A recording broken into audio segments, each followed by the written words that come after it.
Hey guys, welcome back to another video. Today I got some more Kato switches. I got 2 left, 2 right. I'm going to be unboxing these in Insecure today. These are U-Track switches. I got these on eBay. And also got a layout expansion. It's behind me. I'll show you guys in a second. Until I get this off. But got these 4 right here. Wow, those look nice.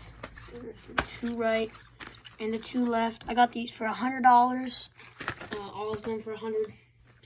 And I'm gonna be putting these on the layout. This is that new expansion I was talking about. It's really nice. Ignore the banana. Just another table. All my stuff is down there. I'm gonna be putting a yard all the way across there, and I'm gonna get that set up. So I'll see you guys when I get that set up, and then we'll run some trains. Let's get it.